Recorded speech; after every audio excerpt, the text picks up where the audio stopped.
Push into the hands, step your right foot back. Hands underneath the shoulders. First, like that up dog position in your lizard, lift the heart up, sink the hips down, and push into the pinky toe edge of your left foot. Inhale. Exhale, more like a plank, belly in. Spin to the pinky toe edge of your right foot. Flip your dog over. Right shoulder over the right wrist. Right leg is straight like side plank. Reach the left arm up.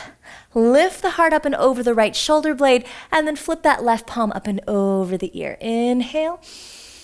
And exhale back into that plank-like position, side plank that is. Left arm reaches straight up. Stack your left foot over your right or step your left foot in front of your right for a little more support. Little space between the heels, big toes touching. Lift the hips up, firm the belly in, maybe allow your lips to curl up in a smile. Inhale and exhale, draw that left knee into your chest as you push into that right hand. Step your left foot toes out, heels in, like Malasana, and step your right foot forward. Squat back down.